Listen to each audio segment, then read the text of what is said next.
আমি কোরআনের সুর মাঝে শুনেছি যে নাম, আজানের সুর মাঝেও শুনেছি সে নাম। ও নাম শুনেছি আমি আমার হৃদয়, হে রাসূল নবীজি তোমায়, হে রাসূল নবীজি তোমায়। সবাই বলি সাল্লাল্লাহু আলাইহি ওয়াসাল্লাম। উলুল আলবাব, এটা কি বলা হলো বিবেকবান। আল্লাহ তাআলা বিবেকবান বান্দা কারা, তাদের একটা চিত্র সূরা রা'দের মধ্যে করে দিয়েছেন। যদি এই বিবেকবান বান্দার গুণের মধ্যে যদি আমাদের গুণ যদি মিলে যায়, তাহলে ভাববো যে আমরা জান্নাতে যাচ্ছি। জোরে বলি সুবহানাল্লাহ। 9টা গুণ, যার মধ্যে 9টা দিক থেকে যাবে, 9টা বৈশিষ্ট্য থেকে যাবে, সে হচ্ছে বিবেকবান। কোরআনের দৃষ্টিতে সূরা রা'দের কয়েকটা আয়াতকে সামনে রেখে আমি কথা বলছি। সূরা রা'দের 19, 20, 21, 22 এই 4টে আয়াতে প্রকৃত বিবেকবান কারা, তাদের চিত্র, তাদের কিছু গুণ, তাদের কিছু বৈশিষ্ট্য আল্লাহ পাক তুলে ধরেছেন। আমরা একটা একটা করে শুনবো। আল্লাহ পাক কি সুন্দর করে বলছেন। আল্লাহ রাব্বুল আলামিন বলেন, আফামান ইয়ালামু আন্নামা উনজিলা ইলাইকা মির রাব্বিকাল হাক্কু কামান হুয়া আ'মা ইন্নামা ইয়াতাযাক্কারু উলুল আলবাব। জোরে বলুন আল্লাহু আকবার। উলুল আলবাব কারা, বিবেকবান কারা? উলুল আলবাব হল আরবি শব্দ, যার বাংলা হচ্ছে বিবেকবান। বিবেকবান কারা? যাদের মধ্যে 9টা বৈশিষ্ট্য খুঁজে পাওয়া যাবে। নাম্বার 1 হলো আল্লাযীনা ইউফুনা বিআহদিল্লাহি ওয়া লা ইয়ানকুদুনাল মিসাক ওয়াল্লাযীনা ইয়াসিলুনা মা আমারাল্লাহু বিহি আইয়ুসালা ওয়া ইয়াখশাউনা রাব্বাহুম।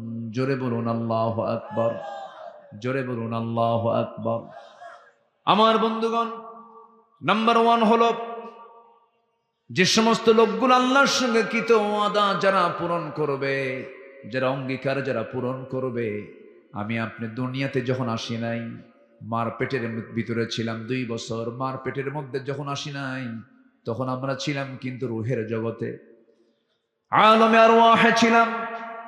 আলমে আরওয়াহে আমাকে প্রশ্ন করেছিলেন মহান রব্বুল আলামিন। কোরআন বলে দিচ্ছে, আলাস্তু বিরাব্বিকুম, আমি কি তোমার রব নই? সেই রূহের জগতে আমি স্পষ্ট ভাষায় জানিয়ে দিয়েছি, হ্যাঁ তুমি আমার রব। ক্বালু বালা। যদি আজকে আমাদের দুনিয়াতে মনে নাই, কিন্তু এই কথা বলেছি, শতভাগ সত্য জানিয়ে দিয়েছে কোরআন। বলেছে কিনা? বলেছি, কিন্তু আমরা জানি না, মনে নাই হয়তোবা। অনেক কিছুই তো মনে নাই আমাদের। আমরা মার পেটে 10 মাস ছিলাম, এটাও কিন্তু আমরা দেখি নাই, মনে নাই। আমাদেরকে বলে দিয়েছে, আমরা বিশ্বাস করে নিয়েছি। মার পেট থেকে দুনিয়াতে এসেছি, 2টা বছর দুধ পান করেছে, এটাও কারো মনে নাই, কিন্তু বিশ্বাস করে নিয়েছে। আমাকে জানিয়ে দিয়েছেন মা, আমাকে লোকজন বলেছেন তুমি এই মায়ের দুধ পান করেছো, বিশ্বাস করে নিয়েছি। মার দুধ পান করা যেমন না দেখি বিশ্বাস করতে হয়, মার পেটে যেমন 10 মাস থাকা না দেখি বিশ্বাস করতে হয়, ঠিক তেমনি রূহের জগৎ আমি বলেছি, হ্যাঁ তুমি আমার রব, এমনই এই কথাটাও না দেখি বিশ্বাস করতে হবে। এটাই হলো ঈমান। এটা কি?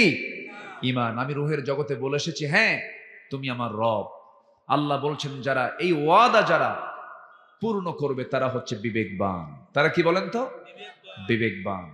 অর্থাৎ হ্যাঁ তুমি আমার রব। রব মানে কি? রব মানে হচ্ছে আইনদাতা, বিধানদাতা। সকল প্রকার অপূর্ণতা, অযোগ্যতা, ব্যর্থতা থেকে যিনি মুক্ত, তিনি আমার কে? একটু জোরে বলেন, তিনি আমার কে? আল্লাহ। আমার আল্লাহ যে আইনদাতা, তিনি যে আইন দিয়েছেন, এতে কোনো সন্দেহ আছে? কিন্তু আমার দেশে যে আইনটা আছে, রাষ্ট্রীয় পর্যায়ে যে বিধানটা আছে, এটা কি আমার আল্লাহর আইন? কার আইন? বলেন কার আইন, বলেন কার আইন আছে? মানুষের আইন। মানুষ এই দুই চোখ দিয়ে লিখেছে, এই দুই চোখ দিয়ে দেখে হাত দিয়ে লিখেছে, ব্রেন খাটিয়েছে, এরপর একটা আইন রচনা হয়েছে। বলুন তো, মস্তিষ্ক প্রসূত মানুষের মস্তিষ্ক। সম্মানিত ভাইয়েরা, সম্মানিত বন্ধুগণ, আমরা আল্লাহর আইনকে শুধু নামাজের মধ্যে দেখতে চাই না, আমরা আল্লাহর আইনকে দেখতে চাই এক জায়গায় না সব জায়গায়। আসতে বলবেন না, এক জায়গায় না সব জায়গায়। যখন আপনি সব জায়গায় চাবেন, সুদখোর আপনার সামনে লাঠি নিয়ে দাঁড়ায় যাবে, মদখোর আপনার সামনে লাঠি নিয়ে দাঁড়িয়ে যাবে, যারা নারী নিয়ে যারা জেনার কারবার করে, বেশ্যাবৃত্তির লাইসেন্স যারা করে, হোটেল যারা চালায়, তারা আপনার সামনে লাঠি নিয়ে দাঁড়িয়ে যাবে। মোকাবেলা করার জন্য বেশি দূরে যাওয়া লাগবে না, এই সমস্ত বদমাইশরাই যথেষ্ট। ঠিক কিনা বলেন? এই জন্য জমিন থেকে সকল আইনকে উৎখাত করে সেই জমিনে কার দিন প্রতিষ্ঠা করতে হবে? এটা কি একার কাজ না সবার কাজ? নবীজি কেন আসছিলেন দুনিয়াতে বলেন? বলেন, কোরআনকে বলুন, কোরআন তুমি বলো, তোমার রাসূলকে তুমি কেন দুনিয়াতে পাঠাইছো বলো। কোথাও বলা হয়নি শুধু নামাজ পড়ার জন্য পাঠাইছি, কোথাও বলা হয়নি শুধু রোজা পালন করার জন্য পাঠাইছি, মাদ্রাসা প্রতিষ্ঠার জন্য পাঠাইছি, কোথাও বলা হয়নি। আপনি কোরআনকে প্রশ্ন, কোরআন একাধিক জায়গায় জবাব দিচ্ছে। কোরআন বলতেছে, হুয়াল্লাযী আরসালা রাসূলাহু বিল হুদা ওয়া দীনিল হক লিইয়ুযহিরাহু আলাদ-দীনি কুল্লিহি ওয়া কাফা বিল্লাহি শাহীদা। আরেক জায়গায় বলছেন, ওয়ালাউ কারিহাল মুশরিকুন। জোরে বলুন আল্লাহু আকবার। তিনি সেই মহান প্রভু যিনি তার রাসূলকে দ্বীন হক দিয়ে দুনিয়াতে পাঠালেন, যেন তিনি কি করতে পারেন, এই দুনিয়ার মানুষের তৈরি করা যত বিধান আছে এখন প্রেজেন্ট ওয়ার্ল্ডে, আপনি যদি প্রশ্ন করেন, হুজুর আপনি বলুন তো গোটা দুনিয়াতে এখন আল্লাহর আইন ছাড়া আর কতগুলো আইন মানুষের তৈরি করা আছে? 70 থেকে 80টা। 70 থেকে 80টা। আমার দেশেও কিছু কিছু দল, ওই সমস্ত মানুষের দল, তারা লালন করে। আছে না নাই বলেন? আছে না নাই?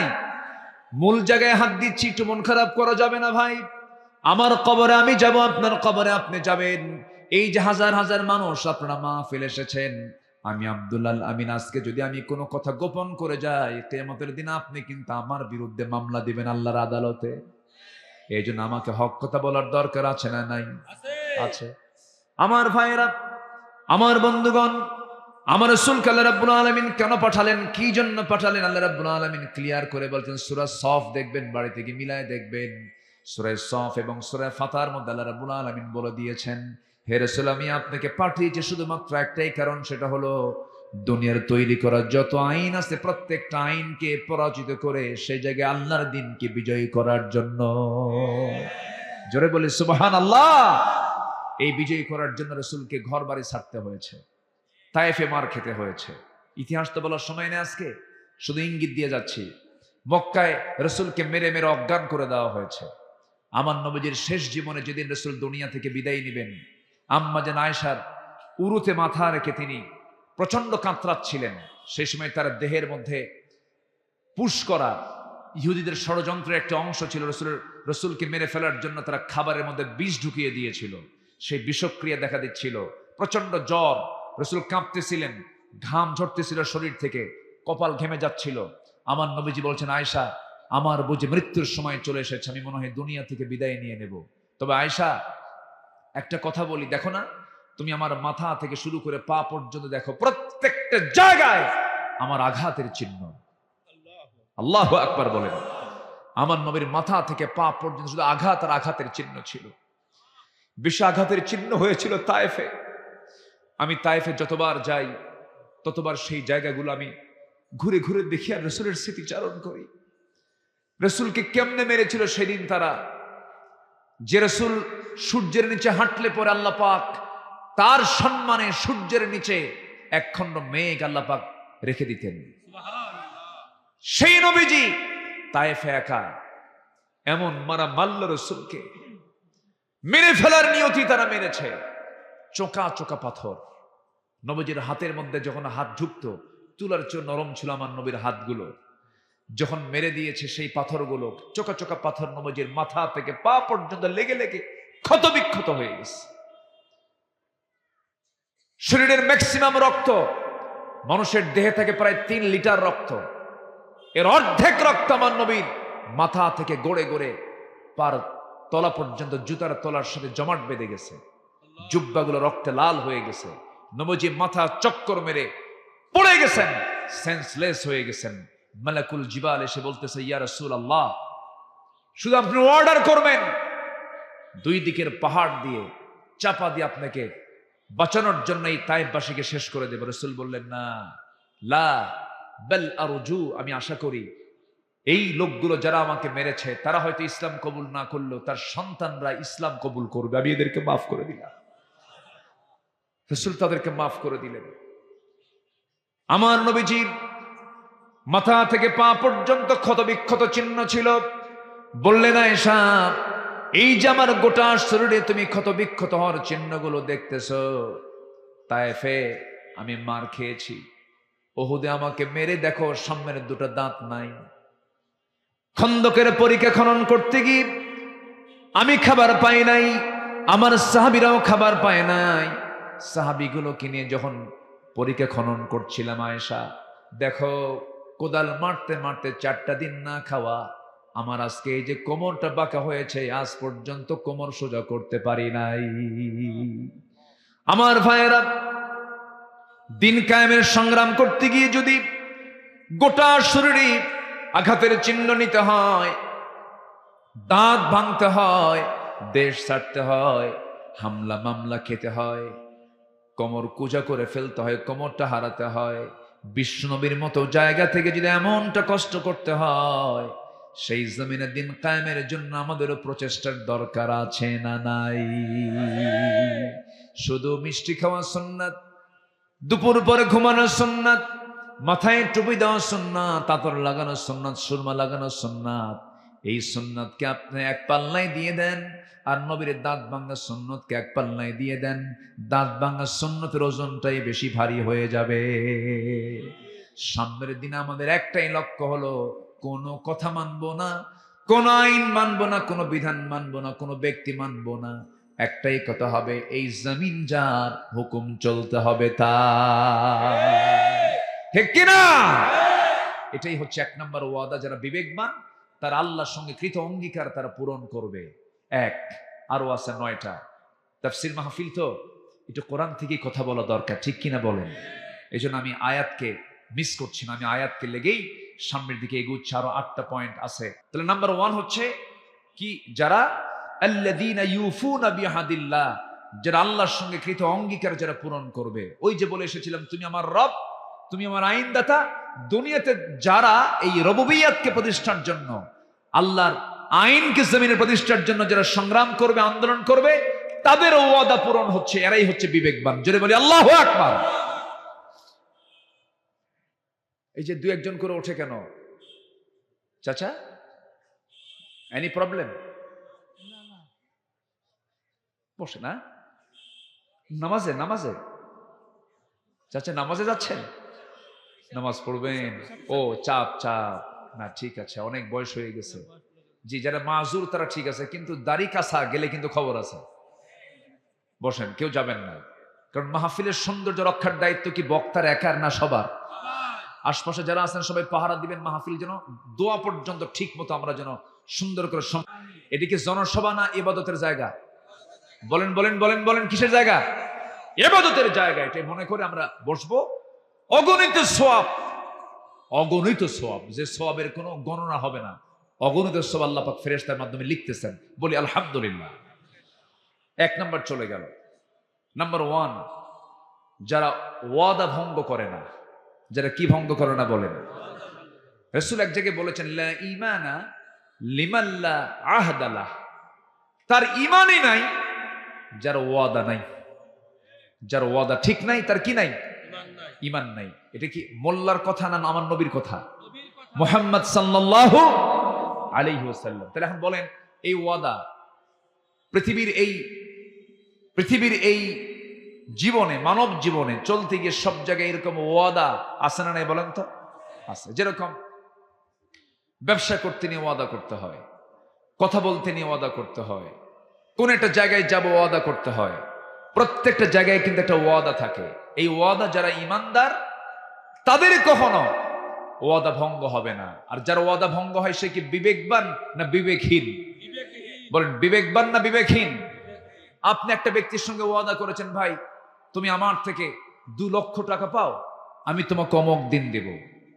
এই কথাকে পুঁজি করে সেই লোকটা বলছে, ভাই একজন লোক আমাকে 2 লক্ষ টাকা দেওয়ার কথা, এই টাকাটা আমি তোমাকে অমুক দিন আমাকে একজন দেবে, এর পরের দিন আমি তোমাকে দেব।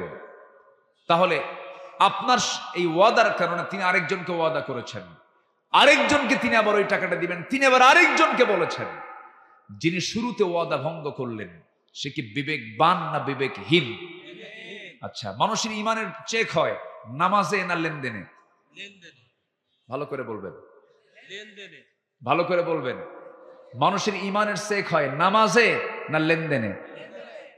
ও, নামাজের দরকার নেই, বলতে হবে নামাজেও লেনদেনেও। নামাজ ঠিক আছে, কিন্তু লেনদেন উল্টা পাল্টা আছে কিনা বলেন তো? ও কি বিবেকবান না বিবেকহীন? বিবেকবান না বিবেকহীন? বিবেকহীন। আমার বন্ধুগণ, এখন এই সমস্ত আলোচনার ভিতরে একটা হাদিস আমাকে ঢুকাতেই হচ্ছে। আমার বন্ধুগণ, রাসূল বলেছেন আয়াতুল মুনাফিকি সালাস, মুনাফিককে চেনার জন্য 3টা সিম্পটম তোমরা দেখবা। যদি 3টা সিম্পটম কারো মধ্যে পাও সে লোকটা মুনাফিক। নাম্বার 1, ইদা ওয়াদা আখলাফা, যখন সে ওয়াদা করে ওয়াদা ভঙ্গ করে। নাম্বার 2 হলো যখন তার সামনে আমানত রাখা হয় আমানতের খেয়ানত করে ফেলে।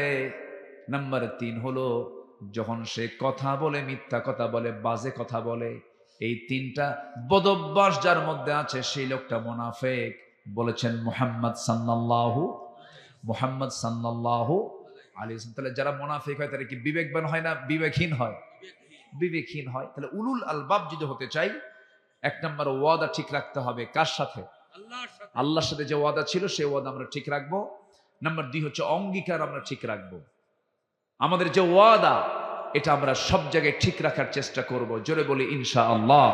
ইন্নাল্লাহ লা ইখলিফুল মিআদ, আল্লাহ তাআলা নিজেও কখনো ওয়াদা ভঙ্গ করেন না। আমরাও সে আল্লাহর গুণটা লালন করব। আমরা কখনো ওয়াদা ভঙ্গ ইচ্ছা করে কখনো ভঙ্গ করব, অনিচ্ছাই হতে পারে। বান্দার ভিতরে তো অনেক সময় বান্দাই তো পারে না, আর সব পারেন কে? আল্লাহ। কিন্তু আপনি চেষ্টা করার পরেও আপনি পারেন নাই, এটা আল্লাহ পাক আপনাকে মাফ করতে পারেন। কিন্তু প্ল্যান করে আপনি ওয়াদা করে ওয়াদা পূরণ করছেন না। বলুন তো, একটা প্রশ্ন করে, আজকের সমাজে যে টাকা ঋণ দেয় সে বিপদে, যে টাকা ঋণ নেয় সে বিপদে। বলেন বলেন, এটা কি একটা আদর্শ সমাজের বৈশিষ্ট্য? এটা বলেন তো। যে দেয় সে বিপদে, আর যে নেয় সে নিরাপদে। সে কি বলেন? সে নিরাপদে।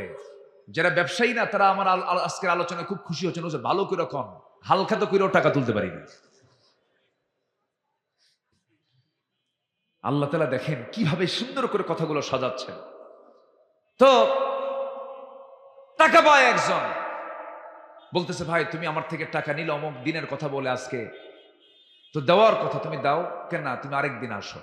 পরপর 3 দিন না করছে, একদিন বলেই ফেলতেছে, সত্যি করে বলি ভাই তুমি কি আমাকে টাকা দিবা? তুই কি এখনো বুঝোস না আমি টাকা দেবো কি দেব না? রাগের ঠেলায় যে পাওনাদার, যে টাকা পায়, রাগের ঠেলায় সে বলেই ফেললো, আল্লাহ তুমি সাক্ষী থাকো, ওর কাছ থেকে আর কোনোদিন টাকা চাবো না। যা, তোর কাছ থেকে যে টাকা পাই সেই টাকা আমি হাসরের দিন তুলে নেব। জবাবে কয়, লম্বা ডেট পাইলাম। কি ডেট পাইলাম? লম্বা ডেট। তাহলে বলেন এদের কি ঈমান আছে? আজ থেকে এদের কি ঈমান আছে? আজকে সমাজটা কোথায় চলে গেছে দেখেন। আমার বন্ধুগণ, আল্লাহ রাব্বুল আলামিন এই জন্য বলছেন বিবেকবান হও। বিবেকবান যদি হতে পারো আমি তোমাকে জান্নাত দিয়ে দেব। আপনি একজনকে ঠকাচ্ছেন, কিন্তু আপনি তো ঠকাচ্ছেন না, আপনি নিজেই ঠকে যাচ্ছেন, আপনি নিজেই হেরে যাচ্ছেন। আমার ভাইরা, কোন অফিসার যদি সরল হয় মানুষ তাকে বোকা বলে, কিন্তু যে লোকটা ঘুষ খায় সেই লোকটাকে চালাক বলে। একদিন কিয়ামতের দিন ওই সমস্ত ব্যক্তির জন্য আল্লাহ রাব্বুল আলামিন উপর করে তাকে জাহান্নামের মধ্যে ফেলবেন, সুদখোরকে জাহান্নামের মধ্যে ফেলবেন। আল্লাহ তাআলা যা হারাম করেছেন সে হারামের কাছে একজন বিবেকমান মানুষ যেতে পারে না। নাম্বার 3 হলো সম্পর্ক আমরা পৃথিবীতে সবার আগে যার সঙ্গে গড়ব তিনি আমার কে বলেন? আল্লাহ রাব্বুল আলামিন বলছেন والذين يصلون ما أمر الله به أن يوصل। নাম্বার 3 হলো ওই সমস্ত বান্দাগুলো বিবেকবান, তাদের মধ্যে কমন সেন্স আছে, যারা পৃথিবীর সবার সঙ্গে সম্পর্ক থাকলো না গেল এই কথা না চিন্তা করে আগে চিন্তা করে আমার সঙ্গে আমার আল্লাহর সম্পর্ক ঠিক আছে কিনা। যাতে মাতাল তালে ঠিক থাকতে হবে। দুনিয়ার সবার কাছে মাইনাস হয় হোক, কিন্তু আমার আল্লাহ যেন বাদ না পড়ে। আর আমাদের চিন্তা হলো কিছু কিছু লোকের যা কিছু হয় হোক আল্লাহর কাছে মাফ চেয়ে নেবো, আগে এগুলো করি। এরকম আছে না নাই বলেন তো?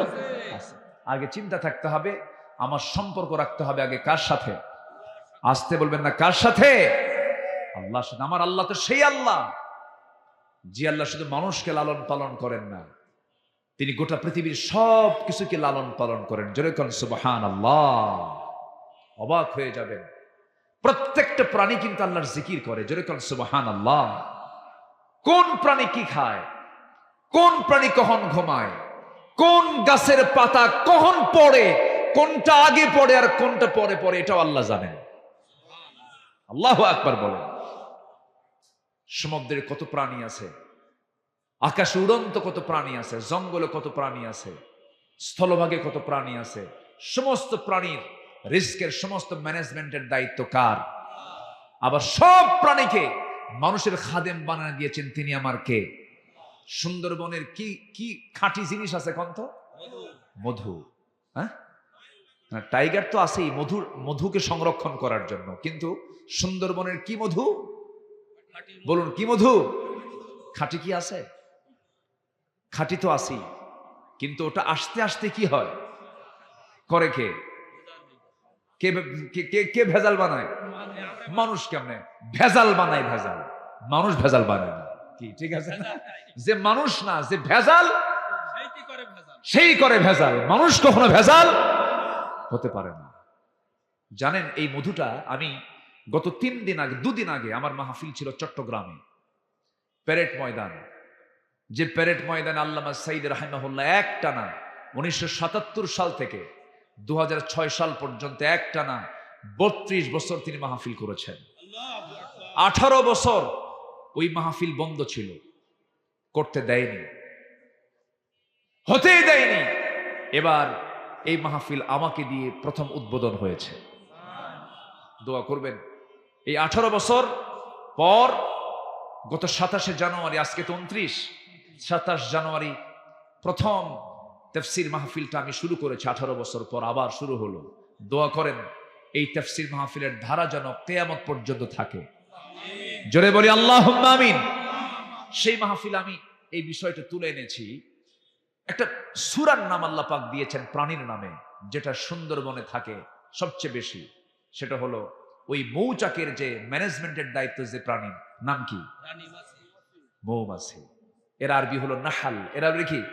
নাহাল। নাহাল মানে হলো মৌমাছি। এই মৌমাছি আল্লাহ তাআলার নিয়োজিত, তার যে ফার্মেসি আছে, তার যে ওষুধ কোম্পানি আছে, সেই ওষুধ কোম্পানির চিফ দায়িত্ব পালন করে হলো এই মৌমাছি ডিপার্টমেন্ট। আল্লাহু আকবার বলেন।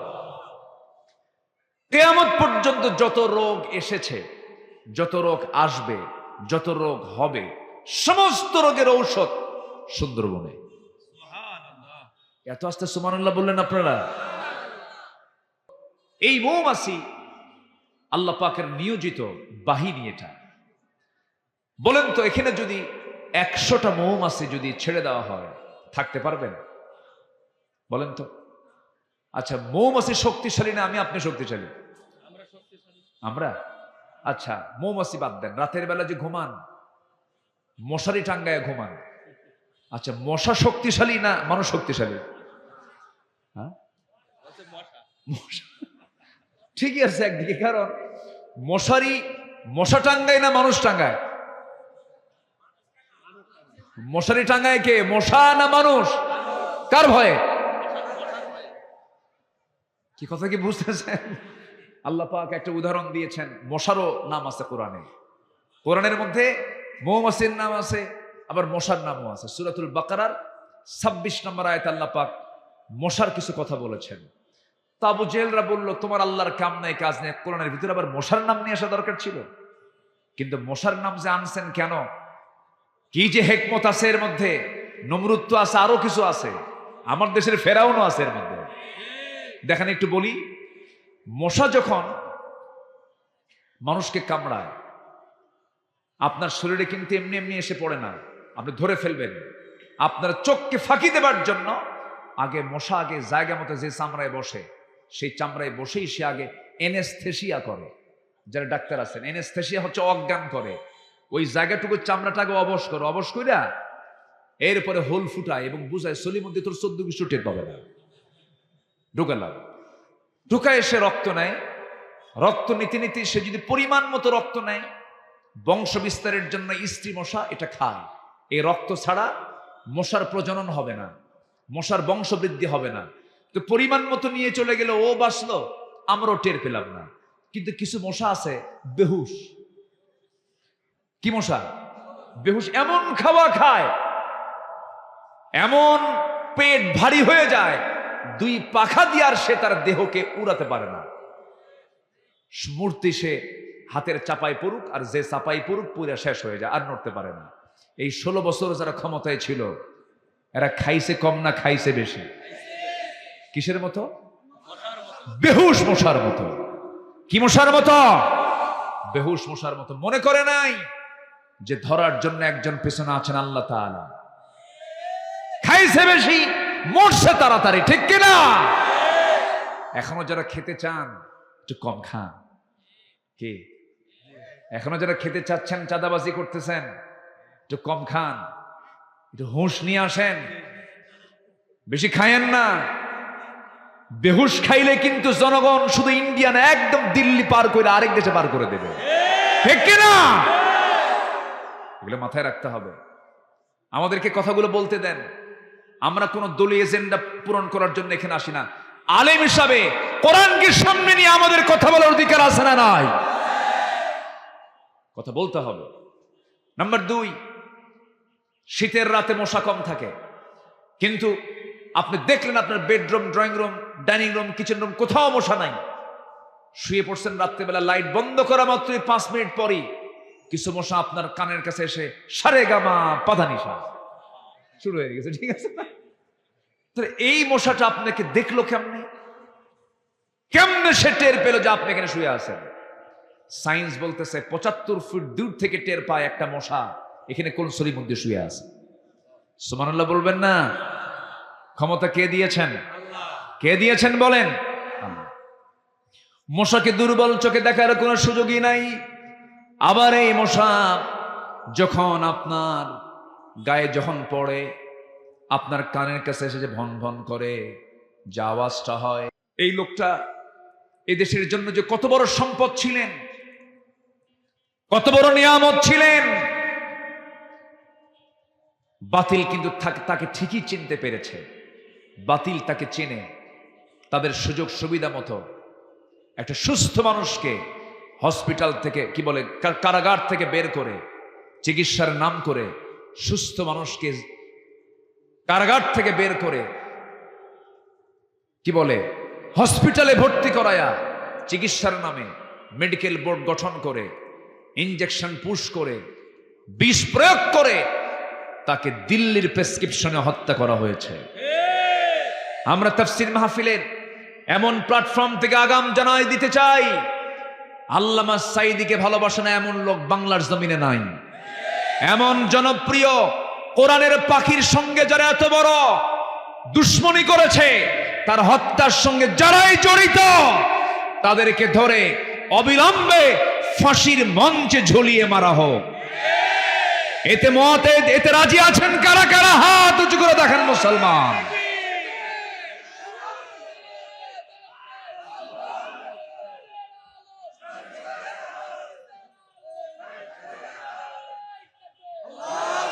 আলেম ওলামা যেখানে, আল কোরআন যেখানে, কোরআন হাদিস যেখানে, নারায়ে তাকবীর। সব সমস্যার সমাধান, বলেন সব সমস্যার সমাধান। এই বিশ্বাস আছে তো ইনশাআল্লাহ? আগামীর দেশ আমরা কোরআন দিয়ে সাজাবো, জোরে বলে ইনশাআল্লাহ।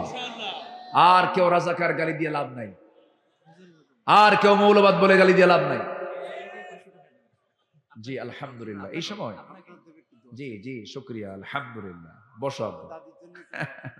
দাদির জন্য দোয়া চেয়ে কিছু দান করে গেছে, আল্লাহ কবুল করো, জোরে বলি আমিন। একটা ফরজ কাজ কিন্তু আমাদের বাদ পড়ে আছে। কি নামাজ বলেন তো? সবাইকে 5 ওয়াক্ত নামাজ পড়ি। 5 ওয়াক্ত নামাজ আজকের থেকে আর ছাড়বো না, কারণ মরণ তো এখান থেকে উঠতেও পারি নাও পারি, এই হলো জীবনের গ্যারান্টি। আমরা কেমন সিদ্ধান্ত নিতে পারি? হাজার হাজার মানুষ আজকের এই তাফসীর মাহফিলে আজকের থেকে সিদ্ধান্ত নিলাম, আল্লাহ তোমার হক, তোমার সঙ্গে ওয়াদা করেছিলাম তুমি আমার রব, তোমার রুবুবিয়্যতের ঘোষণা দেওয়ার জন্য আমরা উলুল আলবাব হয়ে, বিবেকবান হয়ে সিদ্ধান্ত নিলাম জীবনে আর 1 ওয়াক্ত নামাজ কোনোদিন ছেড়ে দেব না। সবাই কি রাজি আছেন?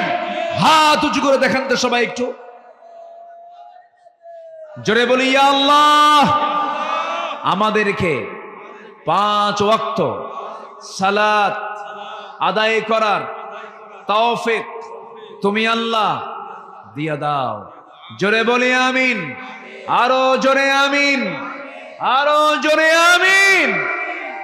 হাত নামান। সবাই রাগ করলেন নাকি আপনারা? নামাজ পড়লে কি আমার লাভ না আপনার লাভ? আচ্ছা, আল্লাহ আমরা যদি নামাজ না পড়ি আল্লাহর কোনো যায় আসে? যায় আসে না। নামাজ পড়লে কার লাভ হবে?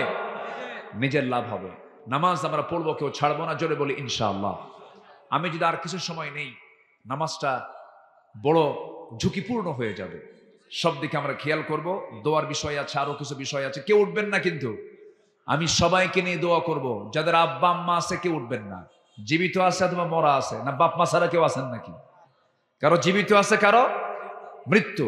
সবাইকে নিয়ে আমরা দোয়া করবো। একটা লোক উঠবেন না, সবাইকে নিয়ে আমরা ধীরে ধীরে দোয়ার দিকে যাচ্ছি। শুধু পয়েন্ট আকারে, উলুল আলবাব কারা? কারা উলুল আলবাব কারা? বিবেকবান মানুষ যাদের মধ্যে 9টা গুণ আছে। আমি 3টা বলেছি। 1 নম্বর হচ্ছে কার ওয়াদা পূর্ণ করা? আল্লাহর ওয়াদা। নাম্বার 2 হচ্ছে অঙ্গীকার ভঙ্গ না করা, ওয়াদা ভঙ্গ না করা। নাম্বার 3 হচ্ছে সম্পর্ক বজায় রাখতে হবে কার সাথে? নামাজ বাদ দিয়া, নামাজ সহ। নাম্বার 4 ভয় করবো একজনকে, তিনি আমার কে? নাম্বার 5 বিচার দিবসকে ভয় করব। নাম্বার 6 ধৈর্য ধরবো। নাম্বার 7 নামাজ কায়েমের সংগ্রাম করব। নাম্বার 8 গোপনে প্রকাশ্যে দান করব। নাম্বার 9 ভালো কাজের দ্বারা মন্দ কাজকে প্রতিহত করব। এই 9টা গুণ আছে যার, আল্লাহ বলছেন সেই বান্দাই হচ্ছে উলুল আলবাব। আমি ওর জন্য জান্নাত রেডি করে রেখে দিয়েছি। আল্লাহ কবুল করুন, জোরে বলি আমিন। যারা আলেম ওলামা আছেন তারা আলোচনা একটু হলেও তারা হকটা পেয়েছেন। আমি চেষ্টা করেছি। এখন আসুন, আমরা এখন কোনো কথা নাই, দোয়ার দিকে যাব। চাইবো কার কাছে বলেন তো? আল্লাহর। সবাই বলি সুবহানাকাল্লাহুম্মা ওয়া বিহামদিকা আশহাদু আল্লা ইলাহা ইল্লা আনতা আস্তাগফিরুকা ওয়া আতুবু ইলাইকা। চিৎকার মেরে বলি আল্লাহ, আমার জীবনের সাগীরা কবীরা, ছোট বড় সব গুনাহ তুমি আল্লাহ মাফ করে দাও। জোরে বলুন ইয়া রাব্বাল আলামিন। জি, আপনি দোয়া করে দেন, আপনি দোয়া করেন, আপনারা দোয়া করেন।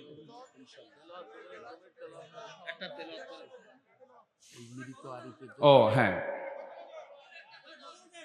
জি, একজন এখানে নাইম কোথায়? নাইম, যে নাইমের বন্ধু ছিল, প্রথম উদ্যোক্তা ছিল মৃত আরিফ, ইয়াং, তারুণ্যের অহংকার। সেই ছেলেটা আজকে দুনিয়াতে নাই। আল্লাহ তুমি তার কবরটাকে জান্নাতের টুকরা বানায় দাও। জোরে বলি আল্লাহুম্মা আমিন। জি, এই মাহফিল প্রত্যেক বছর হোক, সবাই চান তো ইনশাআল্লাহ? জি। ধৈর্য ধারণ করার শক্তি দাও গো মেহেরবান, আমায় দাও গো মেহেরবান। এটা ধৈর্য ধরেন। ধৈর্য ধারণ করার শক্তি দাও গো মেহেরবান, আমায় দাও গো মেহেরবান। বুকের ভেতর ব্যথার নদী বইছে অবিরাম, বইছে বইছে অবিরাম। ধৈর্য ধারণ করার শক্তি দাও গো মেহেরবান আমায়, দাও গো মেহেরবান। আধার আমার আলো দিয়ে কানাই কানাই দাও ভরিয়ে, আধার আমার আলো দিয়ে কানাই কানাই দাও ভরিয়ে। অন্তর জুড়ে দাও গো প্রভু ভোরের পাখির গান। বুকের ভেতর ব্যথার নদী বইছে অবিরাম, বইছে বইছে অবিরাম। ধৈর্য ধারণ করার শক্তি দাও গো মেহেরবান আমায়, দাও গো মেহেরবান। ফাগুন কেড়ে নেয়া চতর আষাঢ় করে দাও, গাছে গাছালির শীতল ছায়ায় জীবন ভরে দাও আমার, জীবন ভরে দাও। ধৈর্য ধারণ করার শক্তি দাও গো মেহেরবান আমায়, দাও গো মেহেরবান।